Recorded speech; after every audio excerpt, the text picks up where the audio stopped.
யாரை குடிக்க சொல்றாரு, எந்த இடைவெளியில குடிக்க சொல்றாரு, எவ்வளவு குவாண்டம் குடிக்கணுன்றாரு ஒண்ணு. ரெண்டாவது இவர் எப்ப குடிச்சாரு, எவ்வளவு இடைவெளியில குடிச்சாரு, எவ்வளவு குவாண்டம் குடிச்சாரு, அல்லது குடிச்சவன் யாரையாவது ஒரு பார்த்துருக்கு. இப்ப இந்த கருத்தை நீ ஏன் சொல்ற? உங்க அப்பா கோமியம் குடிச்சு குணமானாருன்ற, உங்க அப்பா இயற்கையாவே குணமாயிருக்கலாமே. நீ ஐஐடி டைரக்டரா இருக்கல, இப்படிலாம் பேச உனக்கு வெக்கமா இல்ல? இதே வேற எவனா பேசிட்டு தப்பிச்சு போக முடியுமா? இவருடைய பின்புலத்தாலையும் இன்றைக்கு இந்தியாவை ஆண்டு கொண்டு இருக்கக்கூடிய வலதுசாரிகளுடைய மெடிக்கல் கவுன்சில் வந்து கேஸே போட்டிருக்கலாம் அவர் மேல. எக்ஸாக்ட்லி ஒரு விஷயம். மருத்துவம் பதஞ்சலி ராம்தேவ், பாபா ராம்தேவ் கேஸ் போட்டு இப்ப பிடிவாரண்ட் போட்டாங்கல்ல. ஆனா கைது பிணையில் வரக்கூடிய ஒரு பிடிவாரண்ட் கேரளா. ஐசிஎம்ஆர் வந்து Indian council for medical research, அப்புறம் Indian doctors association, IMA Indian medical association, இவர்கள் எல்லாம் IIT director Madras, IIT Madras director Kamakoti மீது வழக்கு, கிரிமினல் வழக்கு தொடர வேண்டும். பகுத்தறிவுக்கு பொருந்தாத ஆபத்தை விளைவிக்கக்கூடிய கருத்துக்களை மனம் போன போக்கில் பேசிக் கொண்டிருக்கிறார் இந்த நபர். கோமியத்தை குடிச்சுனா கோமாரி நோய் வந்து செத்து போறது கூட வாய்ப்பு இருக்குங்க.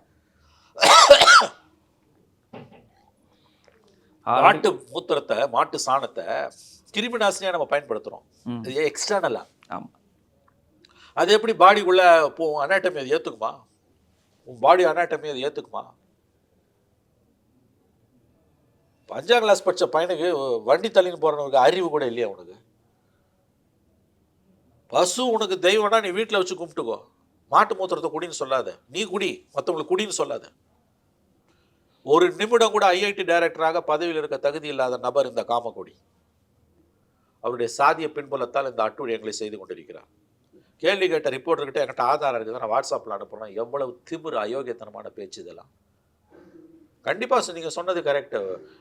ஐசிஎம்ஆர் இல்லை, இந்தியன் மெடிக்கல் அசோசியேஷன் டாக்டர்ஸ் பாடி அவர் மீது கிரிமினல் வழக்கு பதிவு செய்ய வேண்டும். ஆனால் இந்த மாதிரியான விஷயங்கள்லாம் எதிர்த்து திமுக போராடவே மாட்டேங்குது. முக்கியமான மக்கள் நலன் சார்ந்த விஷயங்கள், பகுத்தறிவு சார்ந்த விஷயங்கள் மட்டும் குறை சொல்ல முடியாதுங்க. அவங்க பாவம் எல்லாத்தையும் இழுத்து வச்சு எதுக்கு அவங்கள பேசணும். நேற்று அவங்க கண்டிச்சிருக்காங்க. இது திமுக செய்தி தொடர்பாளர் டி.கே. இளங்கோவன் கண்டித்திருக்கிறார். உடம்பு சரியில்லைன்னா அவன் டாக்டர் கிட்ட தான் போகணுமே ஒழிய மூத்திரத்தை குடிக்கூடாதுன்னு இருக்காங்க.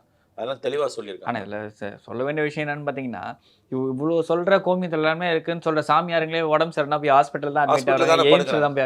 அட்மிட் ஆகுறாங்க.